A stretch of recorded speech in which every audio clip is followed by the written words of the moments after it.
आप सभी का स्वागत है। मैं हूं नवरात्रि ऐश्वर्या, प्रस्तुत हूं आज की ताजा खबरों के साथ। लेकिन उससे पहले आइए नजर डालते हैं आज की हेडलाइंस पर। पीसीसी अध्यक्ष मोहन मरकाम पहुंचे दुर्ग राजीव भवन में ली विशेष बैठक। कांग्रेस वरिष्ठ विधायक व पदाधिकारी रहे शामिल। दुर्ग विधायक अरुण बोरा ने किया शिवनाथ नदी तट पर निरीक्षण। शहर वासियों के मनोरंजन के लिए करोड़ों की लागत से तट पर बनाया जाएगा रिवर फ्रंट। और सीएम भूपेश बघेल ने राजधानी रायपुर स्थित अपने निवास कार्यालय में छत्तीसगढ़ी पर्व सम्मान निधि योजना का किया शुभारंभ। वहीं गोधन न्याय योजना के हितग्राहियों के अकाउंट में डाले रुपए। अब खबरें विस्तार से।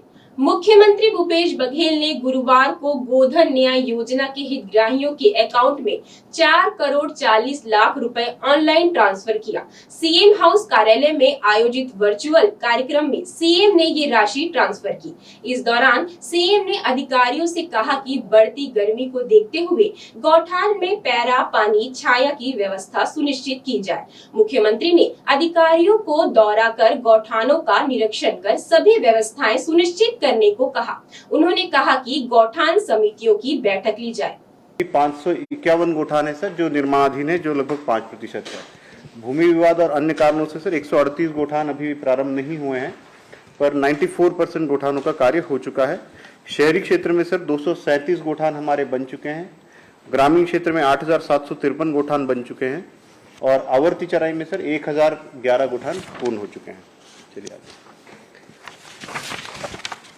सर गोबर खरीदी का हम पिछले साल की तुलना में इसी समय अवधि की तुलना करते हैं सर, तो पिछले साल 1 से 15 अप्रैल के बीच में जो गोबर खरीदी थी लगभग उसी अनुपात में इस साल भी हो रही है। 2% की वृद्धि है सर और कुल खरीदी 112 लाख क्विंटल की हो चुकी है। राशि 224 करोड़ की राशि हम गोपालकों को और गोबर विक्रेताओं को वितरित कर चुके हैं सर। इसमें सर जो 222 करोड़ का भुगतान अब तक हुआ है सर, उसमें 217 करोड़ का भुगतान हो चुका है। 4 करोड़ 70 लाख का भुगतान प्रक्रियाधीन है सर और एसएचजीज में 190 करोड़ का भुगतान हो चुका है। उसमें भुगतान राशि जारी हुआ है, उसमें 174 करोड़ का भुगतान हुआ है। 16 करोड़ का भुगतान प्रक्रियाधीन है। सभी किसान भाइयों बहनों को जय जोहार। आज इस कार्यक्रम के माध्यम से गोधन न्याय योजना की एक और किस्त जारी की गई और गोधन न्याय योजना के अंतर्गत कुल 4 करोड़ 40 लाख रुपए का भुगतान हितग्राहियों को किया गया। इस योजना में अभी तक के 435 करोड़ 39 लाख रुपए का भुगतान किया जा चुका है। आज जारी की जा रही राशि 1 अप्रैल से 15 अप्रैल तक के गौठान में खरीदी गए 1.30 लाख क्विंटल गोबर के एवज में गोबर विक्रेताओं को 2 करोड़ 59 लाख रुपया, गौठान समितियों को 1 करोड़ 6 लाख रुपए और महिला समूह को 75 लाख रुपए लाभांश की राशि शामिल है। गोबर खरीदी के काम में हमारे स्वावलंबी गौठान अब बराबर की भागीदारी निभाने लगे हैं। बीते कई महीनों से गोबर खरीदी के एवज में भुगतान की जा रही राशि में स्वावलंबी गौठानों की हिस्सेदारी 60 से 70% तक रहने लगी है। आज की स्थिति में 50% से अधिक गौठान स्वावलंबी हो चुके हैं। वे स्वयं की राशि से गोबर और गौमूत्र की खरीदी कर रहे हैं, साथ ही साथ गौठान के अन्य व्यवस्थाएं भी कर रहे हैं। गोबर खरीदी के एवज में आज अंतरित किए जा रहे 2.59 करोड़ रुपए की राशि में से 1.24 करोड़ रुपए की राशि कृषि विभाग द्वारा तथा 1.67 करोड़ रुपए की राशि का भुगतान स्वावलंबी गौठान के द्वारा किया गया। स्वावलंबी गौठानों द्वारा गोबर खरीदी के एवज में अब तक के 49.21 करोड़ का भुगतान स्वयं की राशि से किया गया है। मैं सभी स्वावलंबी गौठान के साथियों को बहुत बधाई देता हूं, शुभकामना देता हूं। और साथ ही जो बातें आदरणीय रवि चौबे जी ने कही है कि गौठानों में चारा के, पानी की, छाया की व्यवस्था सुनिश्चित करें। जितने भी सीओ साहब सुन रहे हैं और यहाँ कमलप्रीत जी भी बैठे हैं, आयात जी बैठे हैं, सभी एग्रीकल्चर डिपार्टमेंट के सारे अधिकारी यहाँ बैठे हुए हैं। आप लोग भ्रमण करें, देखें कि कौन किस किस गौठान में औचक निरीक्षण करें और वहाँ पानी के और छाया के और चारे की व्यवस्था सुनिश्चित करें और पीएचई से, पंचायत से, जहाँ से भी हो सके वहाँ पानी की उपलब्धता सुनिश्चित करें। गर्मी बहुत तेजी से बढ़ रहा है और इस साल की जो गर्मी है वो बहुत तीखा है और जिस प्रकार से महाराष्ट्र की जो घटनाएं घटी है वो अलार्मिंग है और इसलिए न केवल पशुधन के लिए बल्कि जो हमारे चाहे शहर हो चाहे गांव हो, सब जगह पेयजल की व्यवस्था, सीएस साहब भी उपस्थित हैं, पानी के एक बार जल उपलब्धता के बारे में बैठक कर लें और नहरों से पानी भरने, जो तालाब से भरने के काम है वो तेजी से होना चाहिए। पानी इधर उधर नालों में न बहे, ये भी देखें, क्योंकि जहाँ जहाँ बांध है और नहरों से पानी डालते हैं तो निश्चित रूप से उन स्थानों पे तालाब में भरते हैं तो उस गांव में उसका जल स्तर ऊपर आता है, तो इसलिए वो बहुत जरूरी है कि आप उसे करें। गौठान समिति में अनिवार्य रूप से बैठक, कोई तिथि तय कर दें, बैठक करें ताकि पानी और छाया और चारा की व्यवस्था हो सके। हरा चारा की भी व्यवस्था के लिए हम लोगों ने कहा था, इसमें थोड़ी शिथिलता आई है अधिकारियों की तरफ से, उसे फिर से हम लोगों को देखना होगा। और जिस प्रकार से अभी अन्य गतिविधियों के बारे में, चाहे गोकास्ट बनाने की बात हो, चाहे अन्य महिला समूह है उसको काम देने की बात है, केवल रीपा भर से नहीं बल्कि गौठान समितियों के माध्यम से बहुत सारे काम दिए जा सकते हैं, उनको दिया जाना चाहिए। बहुत सारी सब्जी बाड़ी, जहाँ जमीन है तो सब्जी बाड़ी लगाने के लिए महिला समूह को दिया जाना चाहिए। और भी बकरी पालन है, मुर्गी पालन है और दूसरे कार्य हैं जिसके माध्यम से लोगों को रोजगार मिल सके। इन कामों को और तेजी लाने की आवश्यकता है। और जैसे कि चौबे जी ने बताया कि अभी 10,000 से अधिक गौठान बन चुके हैं। हमारा लक्ष्य 11,000 पंचायतों का है और उसके बाद जो आश्रित गांव हैं उन गांवों में भी अब उसको जहां आश्रित गांव में डिमांड है गौठान की, उसको भी स्वीकृति प्रदान किया जाए ताकि दूसरे जगह भी गौठान बन सके। तो अभी मुख्य रूप से बात यही है कि पानी की उपलब्धता, चारा की और छाया की, ये तीनों चीजों पे सभी, चाहे गौठान समिति हैं, हमारे सीओज हैं, कलेक्टर हैं, सभी विभाग के अधिकारी, पंचायत विभाग के और कृषि विभाग के सब अधिकारी इसको देखें। अभी तक के जो प्राकृतिक पेंट है उसके निर्माण, क्योंकि कल मैं जैसे गया था तो उत्पादन तो कर सकते हैं वो और अधिक, लेकिन चूंकि स्कूल शिक्षा विभाग में अभी संधारण का काम चल रहा है तो उसमें थोड़ा तेजी लाएं ताकि प्राकृतिक पेंट अचानक से आप सब डिमांड करेंगे तो फिर पूर्ति नहीं हो पाएगी। इसलिए कुछ स्कूलों में जहां संधारण के कार्य पूरे हो गए हैं तो तत्काल उसमें पेंटिंग का काम भी शुरू हो ताकि ये प्राकृतिक पेंट के सप्लाई भी किया जा सके और उसको मेंटेन किया जा सके। तो इन्हीं शब्दों के साथ सभी किसान भाइयों को, गौपालकों को, स्व सहायता समूह के बहनों को बहुत बधाई और शुभकामना देता हूं।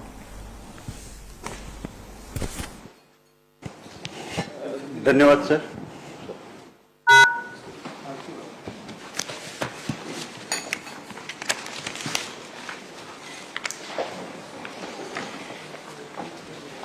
कर्नाटक के हुबली स्थित धारवाड़ पहुंचे जेपी नड्डा ने एक सम्मेलन में कहा कि कांग्रेस का 70 साल का शासन केवल विभाजन पर आधारित रहा है, वह बांटते बांटते बट गए। इस पर सीएम भूपेश बघेल ने भाजपा नेता के बयान का पलटवार करते हुए कहा कि जेपी नड्डा को ज्ञान बढ़ाने की जरूरत है। जेपी नड्डा अपना ऐतिहासिक ज्ञान सुधारे और इस तरह की बात करना बंद करे।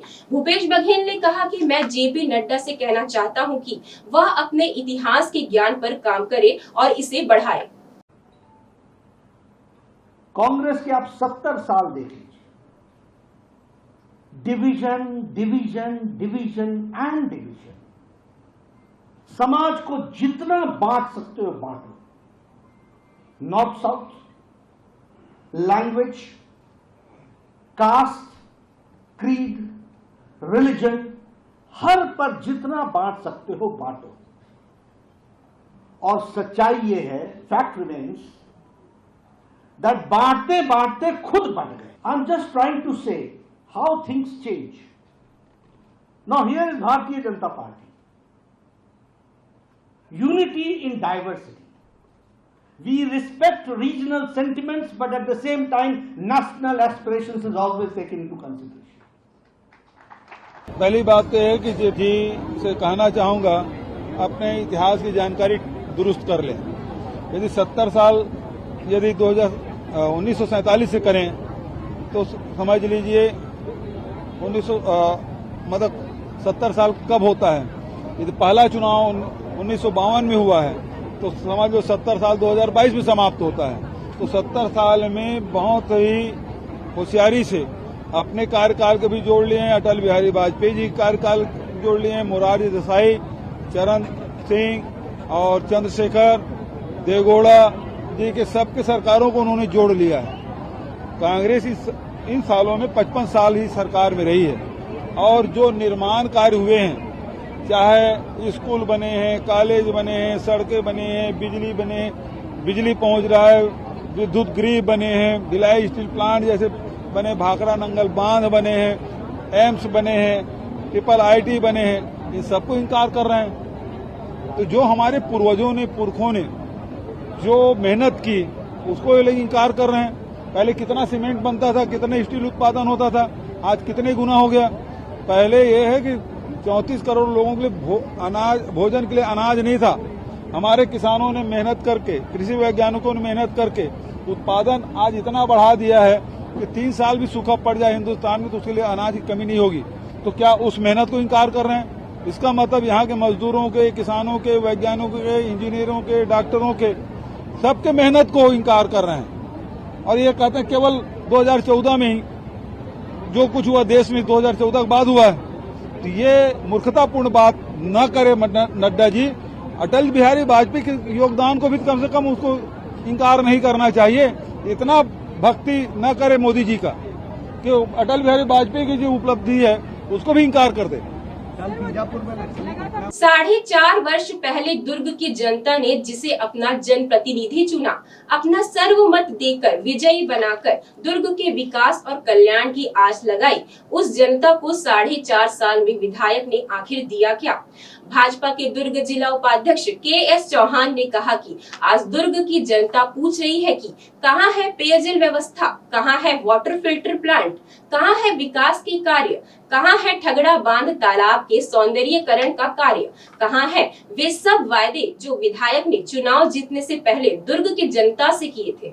आज से 4.5 साल पहले जिसे जनता ने अपना आशीर्वाद दे के विधायक बनाया, जनप्रतिनिधि बनाया, वो जनता की उम्मीदों पे खरे नहीं उतर पाए। क्यों? क्योंकि आपने ऐसा कोई भी यादगार काम तो किया नहीं। ये 4.5 साल निकल गए और आपने विधायक का कौन सा कर्तव्य निभाया? सिर्फ चाय पिलाई है अपने घर में और कुछ नहीं किया। ना कोई काम करवाया, ना कुछ ऐसा आंदोलन करवाया कि हमारे दुर्ग का कल्याण ज्यादा हो सके। उल्टा जितना राज्य सरकार से बजट आता है वो दूसरे राज्यों में ज्यादा, दूसरे जिलों में ज्यादा जाता है, दुर्ग में कम आता है। क्यों? क्योंकि आपकी ये नाकामी है।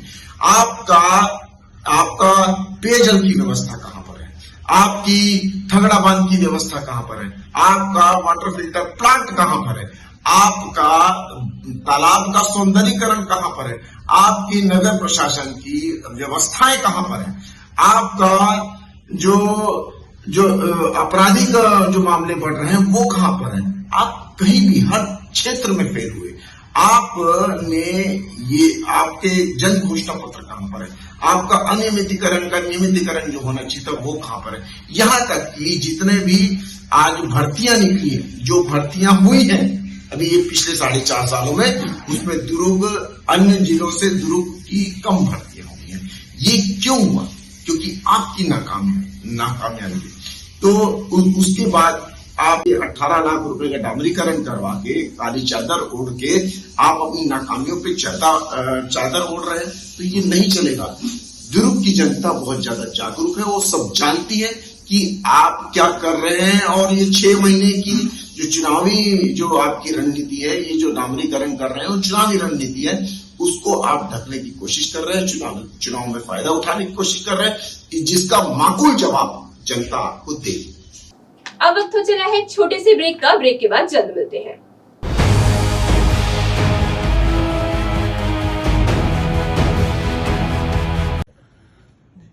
नमस्कार। पिछले कुछ दिनों से बेमेतरा में हो रहे सांप्रदायिक विवाद की घटना बेहद दुखद है। प्रशासन द्वारा इसे जल्द ही सुलझाने की कोशिश की जा रही है और सुलझा भी लिया जाएगा। ऐसे समय में हमें राष्ट्रीय एकता की भावना को ध्यान में रखते हुए सोशल मीडिया पर भ्रामक या सांप्रदायिक सौहार्द को ठेस पहुंचाने वाले किसी भी तरह के कमेंट, फोटो, वीडियो को व्हाट्सएप या सोशल मीडिया के किसी भी पब्लिक या प्राइवेट ग्रुप या अन्य किसी भी माध्यम से पब्लिश करने से बचना चाहिए, ताकि हमारे देश की, हमारे प्रदेश की सांप्रदायिक फिजा न बदले। मेरा आप सबसे विनम्र आग्रह है, विनम्र निवेदन है कि ऐसे किसी भी सोशल मीडिया में जाने वाले कमेंट से बचा जा सके।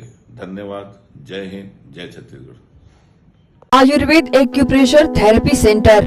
चर्म रोग, दांत खाज, खुजली, चेहरा पर किसी प्रकार की झाइयाँ, दाग धब्बे, फोड़ी फुंसी, प्रेगनेंसी, स्ट्रेच मार्क आदि का गारंटेड इलाज। जी हाँ, आयुर्वेदिक एक्यूप्रेशर थेरेपी सेंटर।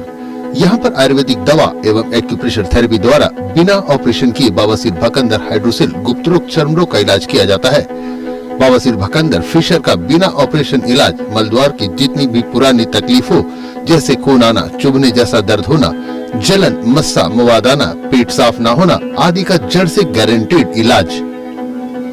गुप्त रोग, शादी के बाद या शादी के पहले बचपन की गलतियां, उम्र की अधिकता या किसी भी कारण से मर्दाना कमजोरी, शीघ्र पतन, शादी के नाम से डर लगना, बच्चा न होना, पेशाब में जलन, स्वप्न दोष, शारीरिक कमजोरी, थकान आदि बीमारियों सहित हाइड्रोसिल का बिना ऑपरेशन गारंटेड इलाज। महिला गुप्त रोग, बवासीर, भकंदर, फिशर का बिना ऑपरेशन जड़ से गारंटेड इलाज। माहवारी गड़बड़ी, सफेद पानी जाना, हाथ पैर में जलन, दर्द, कमर में दर्द, बच्चा न होना, मिर्गी, पुराने से पुराना घाव, गैंग्रीन का इलाज किया जाता है। हमारा पता doctor Hira, Gaya Nagar, Durg. Mobile number 9981659182। Product by Goyal sales. Varneto air cooler, quality summer solution, दमदार परफॉर्मेंस और बेहतरीन ठंडी हवा के लिए बड़ी साइज और शानदार डिजाइन, कॉपर मोटर और ज्यादा वाटर स्टोरेज के साथ कम आवाज और ज्यादा कूलिंग क्षमता वाला वर्नेटो एयर कूलर, बिजली की कम खपत, multiple speed control, galvanised steel body, 20% की छूट सीमित समय के लिए। घर, ऑफिस और इंडस्ट्रीज में बेहतरीन ठंडी हवा के लिए गोयल इंडस्ट्रीज का वर्नेटो एयर कूलर।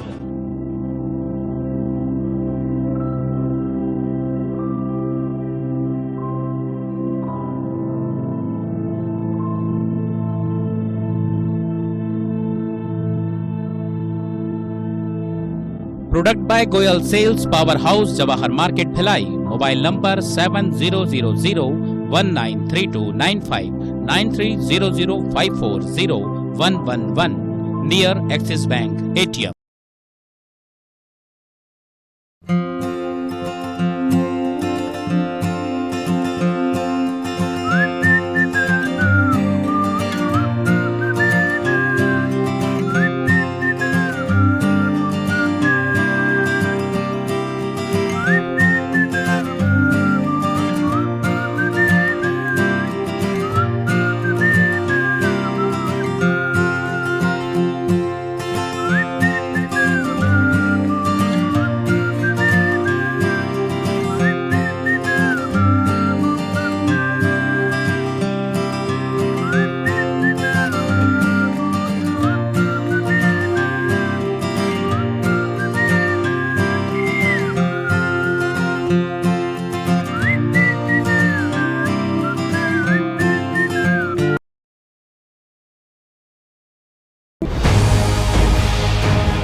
ब्रेक के बाद आप सभी का स्वागत है।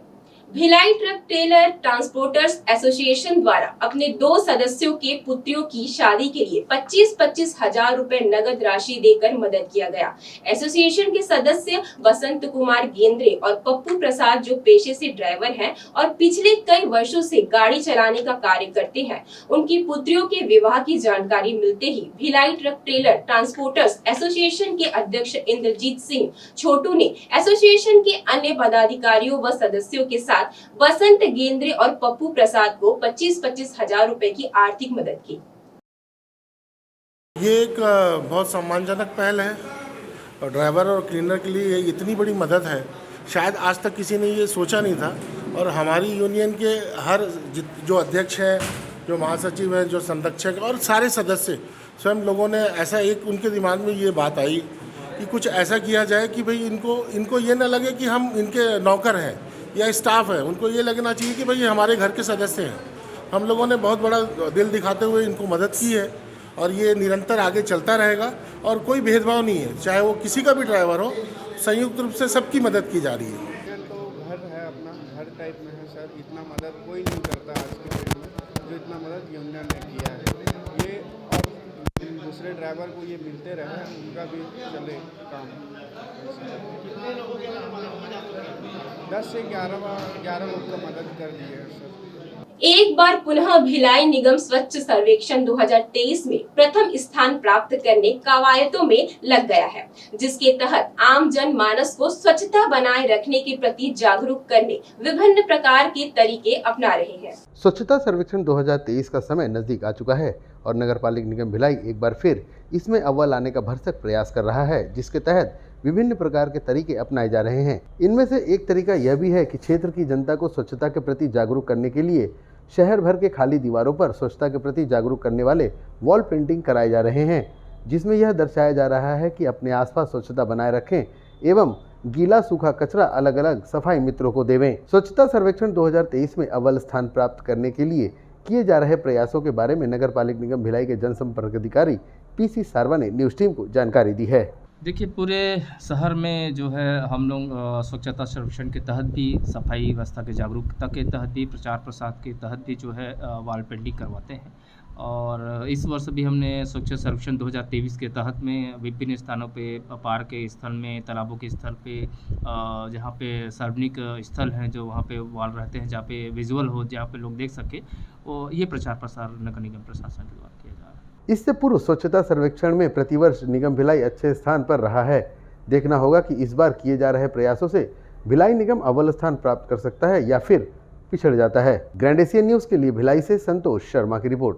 लगातार 10 वर्षों की परंपरा को निभाते हुए निगम की सुरक्षा गार्डों ने इस वर्ष भी भीषण गर्मी को देखते हुए निगम भिलाई आने वाले आगंतुकों को गर्मी की राहत देने के उद्देश्य से निगम मुख्यालय के गेट पर सार्वजनिक प्याऊ खोलकर शीतल जल उपलब्ध करा रहे हैं। टीवी स्क्रीन पर दिख रहा यह प्याऊ किसी सामाजिक संस्था या व्यक्ति विशेष द्वारा चालू नहीं किया गया है, बल्कि यह प्याऊ निगम भिलाई मुख्यालय के गेट पर निगम भिलाई के सुरक्षा गार्डों ने अपने आपसी सहयोग से प्रारंभ किया है और इसमें स्वच्छ पानी भरने तथा स्वच्छता का विशेष ध्यान रखने की शपथ भी ली है। विगत 10 वर्षों से यह सिलसिला लगातार चलता आ रहा है और निगम भिलाई आने वाले आगंतुकों को गर्मी से राहत देने के उद्देश्य से इस वर्ष भी यह कार्य किया जा रहा है। निगम भिलाई मुख्यालय के सुरक्षा सुपरवाइजर नीलकंठ बघेल ने लगातार 10 वर्षों से चली आ रही इस परंपरा के बारे में न्यूज टीम को जानकारी दी और कहा कि भीषण गर्मी में आगंतुकों को शीतल जल उपलब्ध कराकर काफी खुशी मिलती है। ये उद्देश्य कुछ नहीं है, क्या है कि हम लोग 10-15 वर्ष से यहाँ पे मटका में पानी इसलिए रखते हैं कि पब्लिक का आने जाने के लिए शीतल जल मिल सके, उसको ठंडकता मिल सके, इसलिए हम लोग इसमें रेती वगैरह डाल के उसको ठंडा रखते हैं और बोर से शुद्ध पानी उसमें भरते हैं और सफाई का तो विशेष करके ध्यान रखते हैं। यहाँ पे हम लोग, यहाँ पे तो निगम कार्यालय है, जन वाली है, तो उसमें बहुत सारे लोग आते हैं और रोड में चलते हैं, उन लोग भी आके यहाँ पे पानी पीते हैं। बहुत अच्छा लगता है हम लोग को कि हम पूरे सुरक्षा गार्ड मिल के इसको ऐसे ये करते हैं, प्याऊ बना रहे हैं, बहुत मस्त लगता है। इस वर्ष गर्मी ने बहुत जल्द ही अपने तेवर दिखाना शुरू कर दिया है और रोड रास्तों पर आवागमन करने वाले राहगीरों को नगर पालिक निगम भिलाई के गेट पर लगे इस सार्वजनिक प्याऊ से काफी मदद मिलेगी और वह अपने सूखे कंठ को शीतल जल से तर कर पाएंगे। ग्रैंड एशियन न्यूज के लिए भिलाई से संतोष शर्मा की रिपोर्ट। दुर्ग शहर वासियों को जल्द मिलेगी शिवनाथ नदी तट पर प्रकृति की खूबसूरती का नजारा। 11 करोड़ की लागत से शिवनाथ तट पर रिवर फ्रंट बनाने शहर विधायक, महापौर व आयुक्त ने किया स्थल का निरीक्षण। दुर्ग शिवनाथ नदी तट पर बहुत ही जल्द शहर वासियों को प्रकृति का अद्भुत नजारा देखने को मिलेगा। जी हां, शिवनाथ नदी तट की सुंदरता का लुत्फ शहर के नागरिक रिवर फ्रंट के माध्यम से उठा सकेंगे। शिवनाथ नदी के आसपास रिवर फ्रंट स्थापित हो रहा है, जिसके चलते विधायक अरुण वोरा जमीन चिन्हांकित करने पहुंचे, जिसके बाद स्थल निरीक्षण के साथ ही रिवर फ्रंट के किनारे के पिंचिंग के साथ वाली रिक्त जमीन को विकसित करते हुए रिवर फ्रंट बनाया जाएगा, जहां खूबसूरत गार्डन के साथ बच्चों के लिए प्ले जोन और चौपाटी भी बनाई जा रही है। 11 करोड़ रुपए की लागत से बनने वाले इस रिवर फ्रंट पर विधायक ने कहा कि इसके साथ ही मंदिर के पास से 400 मीटर के भीतर कैफेटेरिया, चौपाटी, पार्किंग, लाइटिंग की व्यवस्था बेहतर रखनी होगी। 4.5 साल में शहर का चहुमुखी विकास हुआ है। आपने देखा होगा शहर में अच्छी चौड़ी सड़कें बन गई हैं और प्रकाश व्यवस्था भी बहुत अच्छी हो गई। जिसकी कल्पना हम लोग कभी किया करते थे, वह कल्पना अब साकार हो रही है। सरकार की योजना के अंतर्गत बहुत बड़े बड़े कार्य जहाँ पर चल रहे हैं, जैसे 64 करोड़ की लागत से सड़क का सौंदर्यीकरण, चौड़ीकरण, ठगड़ा बांध, आपका गौरव पथ का निर्माण, आपका शिवनाथ नदी जो मार्ग है, और उसके साथ ही सबसे बड़ी योजना अभी हमने माननीय मुख्यमंत्री महोदय से निवेदन किया कि दुर्ग में शिवनाथ नदी जो कहीं मतलब शुरुआत से ही शिवनाथ नदी यहाँ पर है और जो यहाँ के लगभग 4 लाख से अधिक लोगों के कंठ की प्यास बुझाती है, तो वहाँ पर एक पिकनिक स्पॉट बनाया जाए। तो उसके लिए 30 करोड़ की लागत से पहले लक्ष्मण झूला स्वीकृति दी जा चुकी है, बजट में उसका प्रावधान है। दूसरा, अभी 11 करोड़ रुपए की लागत से रिवर फ्रंट का निर्माण किया जा रहा है शिवनाथ नदी के तट पर, और ये इसका कार्य बहुत जल्दी चालू हो जाएगा। आज हमने बाकली वाले महापौर जी के साथ, आयुक्त के साथ, पार्षदों के साथ जाकर उसका स्थल निरीक्षण किया और देखा कि बहुत अच्छी जगह है, बहुत अच्छे ढंग से उसको विकसित किया जा सकता है। तो उसके लिए स्थान का चयन हम लोगों ने अधिकारियों के साथ बैठकर कर लिया है और बहुत जल्दी इसका निर्माण कार्य हो जाएगा। और शहर वासियों को, न केवल शहर वासियों को बल्कि आसपास के जो हमारे शहर है उनके लिए बहुत बड़ी सौगात होगी। उसके लिए हम मुख्यमंत्री को धन्यवाद देते हैं। एक बार फिर वक्त हो चला है छोटे से ब्रेक का। ब्रेक के बाद जल्द हाजिर होते हैं।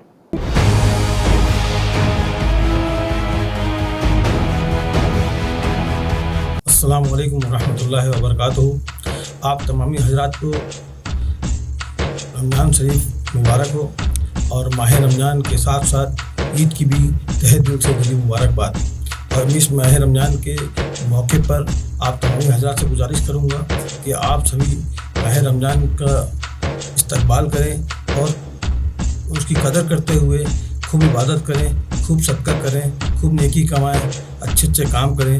टीवी देखने से, अपना समय बेकार करने से बचें, मोबाइल से बचें और गलत काम करने से बचें। जितना ज़्यादा से ज़्यादा हो सके नेक काम करें, सदका करें और लोगों को खाना खिलाएं, सहरी कराएं, इफ्तारी कराएं और जो गरीब हैं, जो मोहताज हैं, उनकी मदद करें। चाहे वो किसी भी कौम का हो, अपने सभी पड़ोसियों को ख्याल रखें और हुस्न अखलाक का परिचय देते हुए अपने देश की शांति के लिए, एकता अखंडता के लिए दुआएं करें और हमारा भाईचारा कायम रहे, इसके लिए दुआएं करें और हुस्न अखलाक का परिचय देते हुए ईद भी मनाएं और सौहार्द बनाए रखें। और हमें सभी को रमज़ान शरीफ और ईद की बहुत बहुत मुबारकबाद। आपके शहर में हिंदुस्तान का सबसे बड़ा सिल्क महोत्सव हैंडलूम हैंडीक्राफ्ट ये आपकी सेवा में दिन के 11 बजे से रात्रि 10:30 बजे तक, और वो भी सप्ताह के 7 दिन। और पूरे परिवार के साथ बेहतर खरीदारी के लिए चले आइए, यहाँ आपके लिए है बहुत कुछ। और जिसके लिए पता तो याद ही होगा। जी हाँ दोस्तों, सिल्क महोत्सव हैंडलूम हैंडीक्राफ्ट सूर्या मॉल के सामने खुला मैदान, सूर्या बिहार चौक, भिलाई। सिल्क महोत्सव हैंडलूम हैंडीक्राफ्ट। नमस्कार। पिछले कुछ दिनों से बेमित्रा में हो रहे सांप्रदायिक विवाद की घटना बेहद दुखद है। प्रशासन द्वारा इसे जल्द ही सुलझाने की कोशिश की जा रही है और सुलझा भी लिया जाएगा। ऐसे समय में हमें राष्ट्रीय एकता की भावना को ध्यान में रखते हुए सोशल मीडिया पर भ्रामक या सांप्रदायिक सौहार्द को ठेस पहुंचाने वाले किसी भी तरह के कमेंट, फोटो, वीडियो को व्हाट्सएप या सोशल मीडिया के किसी भी पब्लिक या प्राइवेट ग्रुप या अन्य किसी भी माध्यम से पब्लिश करने से बचना चाहिए, ताकि हमारे देश की, हमारे प्रदेश की सांप्रदायिक फिजा न बदले। मेरा आप सबसे विनम्र आग्रह है, विनम्र निवेदन है कि ऐसे किसी भी सोशल मीडिया में जाने वाले कमेंट से बचा जा सके। धन्यवाद। जय हिंद, जय छत्तीसगढ़।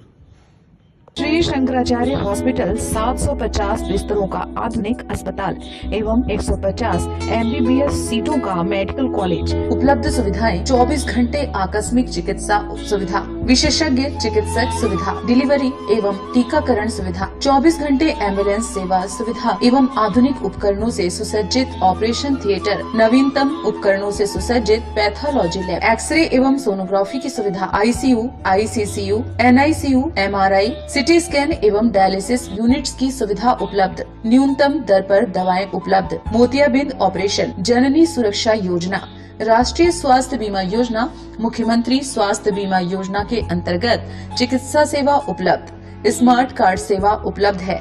OPD टाइमिंग सुबह 9 बजे से शाम 4 बजे तक। जनता उच्चतर माध्यमिक विद्यालय हिंदी मीडियम कक्षा 1 से कक्षा 12वीं तक अध्ययन। Janta English medium school affiliated to CG अंग्रेजी माध्यम के लिए नर्सरी, LKG, KG1, KG2 के साथ क्लास 1 से क्लास 8 तक अध्ययन। कॉमर्स, बायोलॉजी, मैथ्स हेतु अनुभवी शिक्षकों द्वारा बेहतर अध्ययन कराया जाता है। सभी कक्षाओं में CCTV कैमरों से निगरानी, स्मार्ट क्लास, कंप्यूटर एप्लीकेशन एवं प्रोजेक्टर सहित। जनता उच्चतर माध्यमिक विद्यालय जनता इंग्लिश मीडियम स्कूल प्रवेश प्रारंभ camp 2 Gandhi Chowk. Phone number 0788 22960666 9424124667।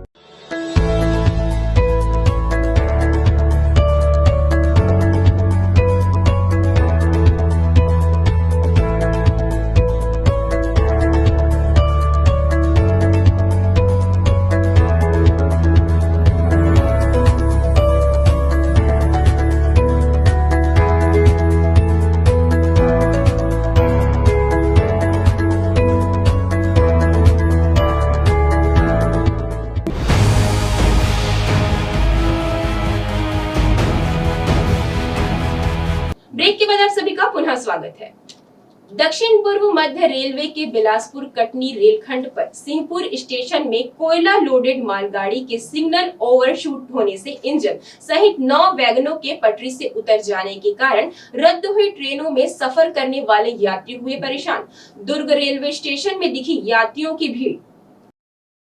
दक्षिण पूर्व मध्य रेलवे के बिलासपुर कटनी रेलखंड पर सिंहपुर स्टेशन में कोयला लोडेड मालगाड़ी के सिग्नल ओवरशूट उपरांत इंजन सहित 9 वैगनों के पटरी से उतर जाने के कारण इस मार्ग पर अप डाउन एवं मिडिल तीनों लाइन पर रेल परिचालन अवरुद्ध होने के कारण इस मार्ग पर रेल परिचालन प्रभावित हुआ, जिसके चलते दुर्ग से चलने वाली निजामुद्दीन संपर्क क्रांति एक्सप्रेस परिवर्तित मार्ग गोंदिया, कचपुरा, जबलपुर, न्यू कटनी के रास्ते चलाई गई।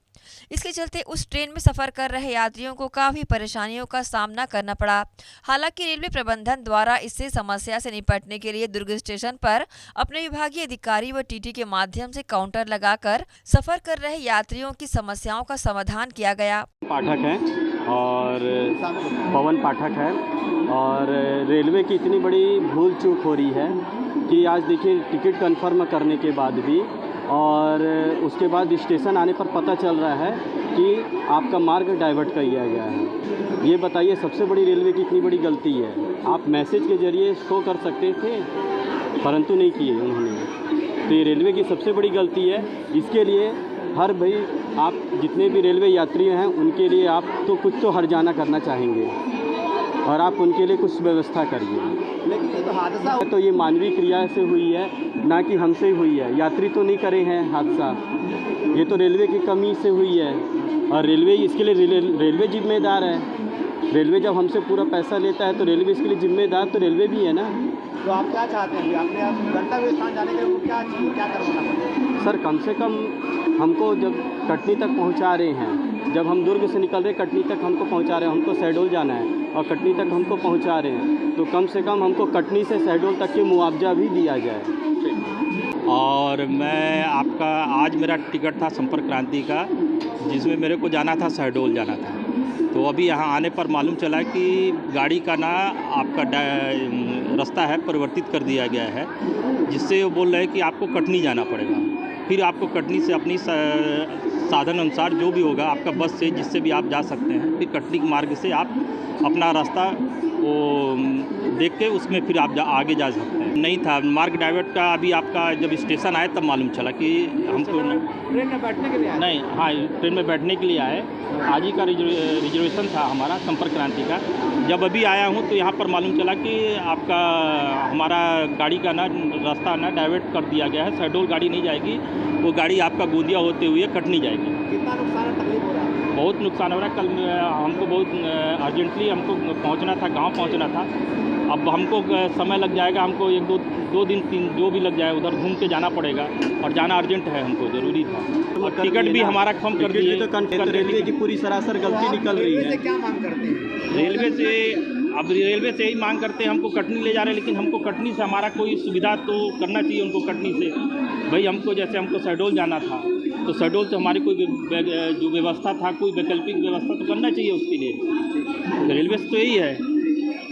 रायपुर निवासी हूँ, मुझे दिल्ली जाना था और कुछ बिलासपुर कटनी रोड में कुछ दुर्घटनाग्रस्त ट्रेन लेट हो जाने के कारण हमको रायपुर से ट्रेन नहीं मिल पा रहा। इस वजह से हमने जो भी टैक्सी भाड़ा करके दुर्ग आए हैं और यहाँ से जो भी ट्रेन दिए हैं 2 बजे का समय, उसके लिए हम उस 2 बजे वाली ट्रेन से जाएंगे। कहाँ जाना था? दिल्ली जाना था संपर्क क्रांति से। तो कितना तकलीफ हुआ है आपको? तकलीफ तो ऐसा हुआ है बहुत, और भी पैसेंजर हैं उनको भी बहुत तकलीफ है, जो कि बस से ट्रेन, अब तो ट्रेन रद्द हो चुकी है रायपुर से, तो क्या है कई जो है पैसेंजर अपना ऑटो से बस से वैसे अपने व्यवस्था से आ रहे हैं, उनको तो परेशानी हो रही है, हमको भी परेशानी हुई है, फिर भी हम अपने सुविधा अनुसार रायपुर दुर्ग स्टेशन पहुंच चुके हैं। आपको जानकारी मिली कि रूट चेंज किया? हाँ, हमको जानकारी मिली थी रूट चेंज हो गया है करके, ऐसे पेपर में भी एक न्यूज़ आ चुका था, मगर जो ट्रेन लेट हो गई है उसके लिए जस्ट रायपुरी से सूचना मिलने के बाद हम लोग दुर्ग स्टेशन पहुँचे। कितने बजे सूचना मिली आपको? सूचना हमको करीब 10:30 बजे मिली है सर, 10:30 बजे।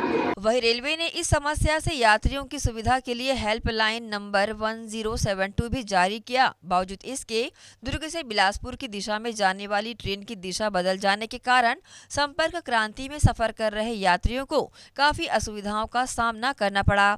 इस हादसे के कारण लगभग 10 ट्रेनें रद्द की गई तो कुछ ट्रेनों का मार्ग परिवर्तित किया गया है। दक्षिण पूर्व मध्य रेलवे के बिलासपुर कटनी रेलखंड पर आज प्रातः सिंहपुर स्टेशन में कोयला लोडेड मालगाड़ी के सिग्नल ओवरशूट करने के उपरांत इंजन सहित 9 वैगन डिरेलमेंट हो गए हैं।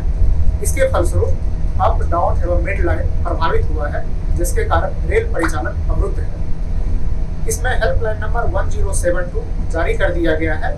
इसके फलस्वरूप 10 ट्रेनों को कैंसिल किया गया है, 3 ट्रेनों को शॉर्ट टर्मिनेट किया गया है, 2 ट्रेन डाइवर्ट हुई है और 1 ट्रेन को रिशेड्यूल किया गया है।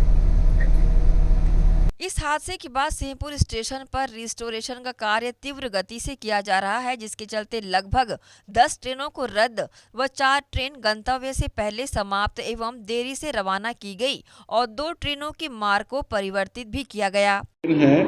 जो हमारा जो ये संपर्क क्रांति ट्रेन था, उसका जो डाइवर्टर रूट में जाने के लिए जो प्रोग्राम हुआ था, हम लोग दूर और रायपुर जो पैसेंजर है और उन लोग को रेलवे अपना एक स्पेशल एक लोकल ट्रेन में प्रबंध किया गया है, वहाँ से लेकर आएंगे और यहाँ से लेकर जाएंगे। तो किस तरह की परेशानी कितने दिन तक सॉल्व हो जाएगा? क्या जो नहीं, मेरा ख्याल से तो 90% सॉल्व हो गया है।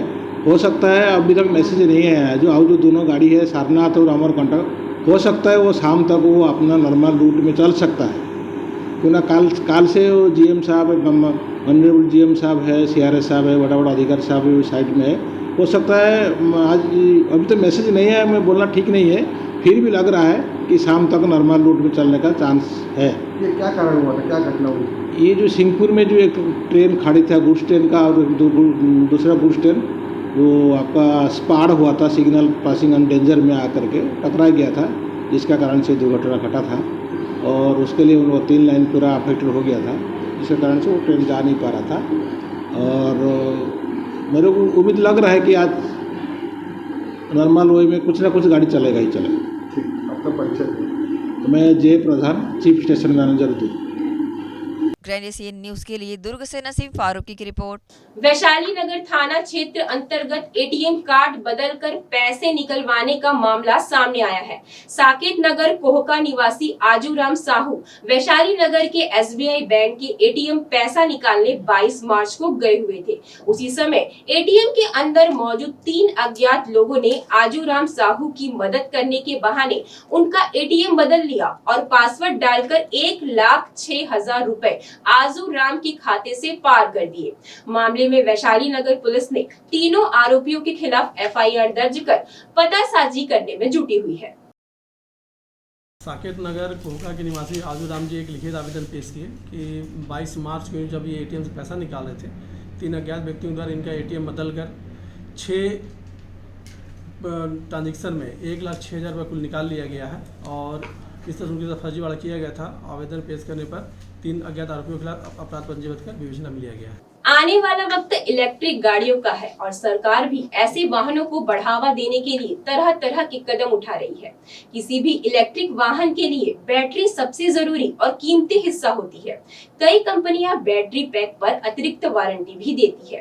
बैटरी पर वारंटी समय और दूरी के हिसाब से दी जाती है, मगर उतई थाना क्षेत्र के ग्राम मचांदुर निवासी खम्मन साहू पद्मनाभपुर स्थित ईवी प्लानेट नामक शोरूम में इलेक्ट्रिक बाइक खरीदने के 1 साल के बाद से परेशान है, क्योंकि उनकी इलेक्ट्रिक बाइक की बैटरी 1 साल के भीतर ही खराब हो गई और वे उसे बदलने के लिए शोरूम का चक्कर काटकर परेशान होकर उपभोक्ता फोरम जाने का फैसला कर चुके हैं। एक तो भोले भाले उपभोक्ताओं को छलना, ऊपर से कुछ पूछने पर आनाकानी करना, ये कहां तक लाजमी है, देखें इस खबर में। एक पद्मनाभपुर चौकी में कंप्लेंट है आपके खिलाफ, इसकी जानकारी चाहिए, आपको पास से जानना चाह रहा था।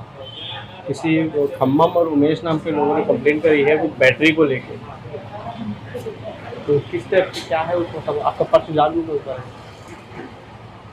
आप कहाँ से? मैं पूरब टाइम से एशियन न्यूज़ से। खबर बनाने के पहले पक्ष जानना जरूरी होता है, बिना पक्ष जाने हम सीधा बनाते तो वो नेगेटिव हो जाता है। मैं सब डीलर हूँ। अच्छा डीलर जो भी रायपुर में अच्छा इंस्ट्रक्शंस ऐसे जो भी जैसे मेरे को इश्यूज आता है मैं उसको हैंडल करता हूँ। अच्छा तो ये क्या है मैटर उनका? मुझे जहाँ तक जानकारी है कि वो बैटरी को लेके है कि बैटरी उनकी 1 साल के पहले खराब हो गई, अभी आपने नहीं दिया, काफ़ी आना जाना हो, क्योंकि जब थाने तक आदमी पहुँचा मतलब बहुत ज़्यादा त्रस्त हो गया होगा तभी पहुँचा हो।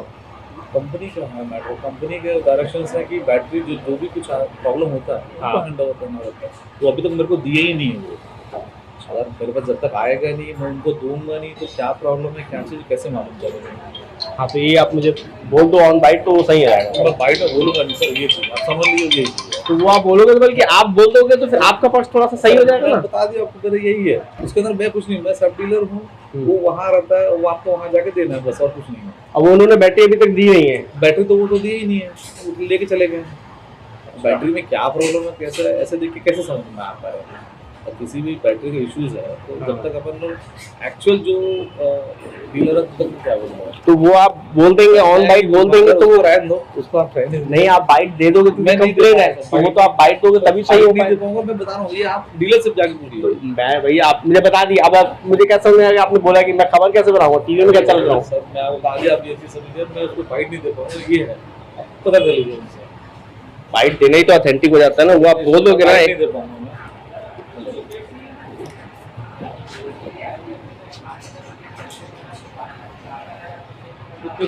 वहाँ पर आपको पता करना पड़ेगा, वहाँ जाकर भेजना पड़ेगा। नहीं तो मैं नहीं, मेरे क्या, मुझे तो ये मालूम है चौकी से कि भाई कंप्लेंट जिनके नाम से हुई है उसका पक्ष जानना होता है, बस मुझे और कोई मतलब नहीं। यही है तो आप ऑन कैमरा बोल देंगे तो वो सही है। कोई सुनिएगा वहाँ देखिएगा।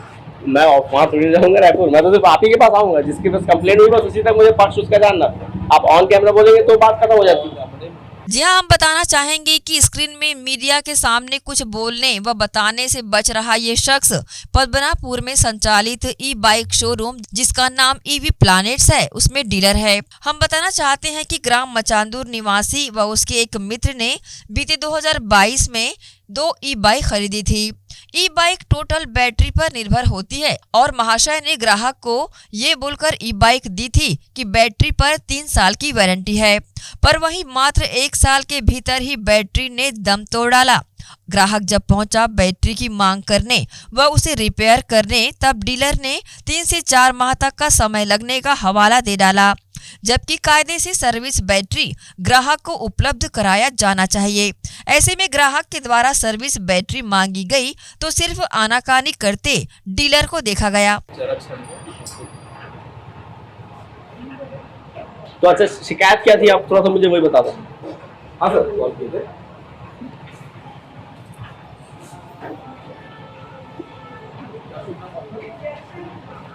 अच्छा, अभी आपसे बात हुई ना IDFC से, आप भेज रहे किसी को? ठीक, कस्टमर बैठे हो ना। अच्छा, तो क्या मैटर क्या था, बस आप मुझे उतना ही बता दो। आपको बताया नहीं क्या मैटर है? नहीं, मेरे पास थाने से आप पता चलता है कि ये कंप्लेंट हुई है, पक्ष जानने आ जाते हैं कि बिना पूछे। आप पहले जो है उससे एक बार पूछिए क्या प्रॉब्लम है। मेरी जानकारी में 2 लोग हैं, खम्मम और उमेश। उन लोगों ने यहाँ से गाड़ी ली थी साल भर पहले। गारंटी या वारंटी जो भी आप लोग देते होंगे 3 साल की देते हैं। 1 साल के पहले वो बैटरी खराब हो गई। अभी जब वो आप लोग के पास आए तो आप लोगों ने इधर उधर किया होगा जो भी था, और आपने बोला कि 3 महीने बाद मिलेगी बैटरी। अच्छा, मैं डीलर को दूंगा, डीलर बाकी मैसेज करेगा। मैं डीलर को दूंगा, डीलर आके बताएगा ना भाई, मैं थोड़ी गाड़ी खोल के देख रहा हूँ क्या प्रॉब्लम। अच्छा, तो ये था, मतलब इतनी चीज की जानकारी मुझे चौकी से हो। यही है, मुझे यही मेरे साथ भी ऐसी है। तो कंप्लेंट में तो नाम तो आपका है? सब नाम, मैं सब डीलर हूँ। ओके, अब वो कोई भी अगर राह चलता मेरा कंप्लेंट कर देगा तो मैं उसमें क्या करूँगा?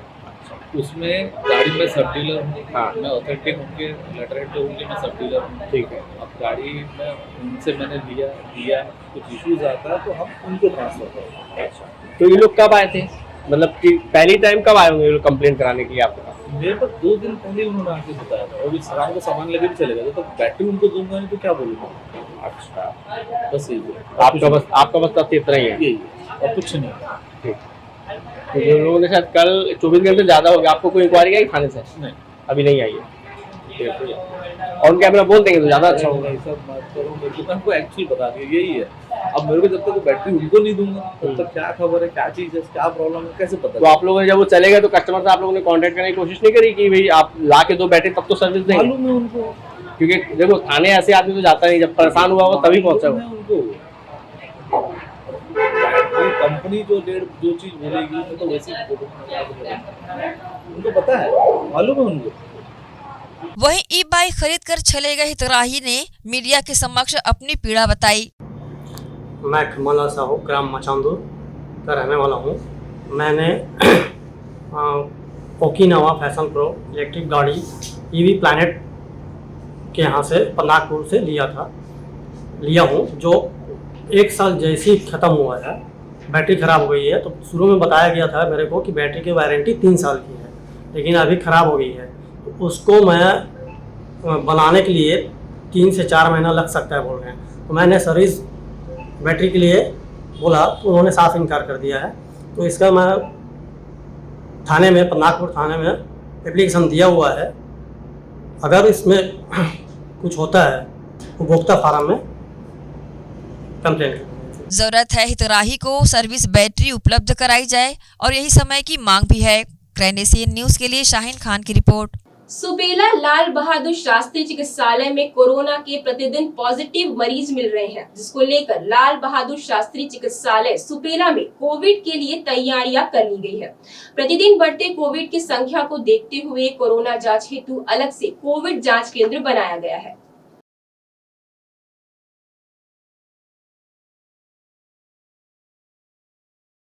संभाग स्तरीय बैठक में दुर्ग पहुंचे पीसीसी चीफ मोहन मरकाम ने कांग्रेस पदाधिकारियों की बैठक लेने के बाद कांग्रेस के सक्रिय कार्यकर्ता राजस्व प्रभारी ऋषभ जैन से सर्किट हाउस में मुलाकात कर दुर्ग में कांग्रेस की वर्तमान स्थितियों पर विस्तृत रूप से चर्चा की।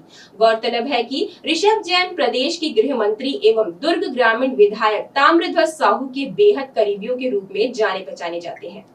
न्यूज बुलेटिन में फिलहाल इतना ही। मुझे दीजिए इजाजत। आप बने रहे ग्रैंड एशियन न्यूज के साथ। नमस्कार।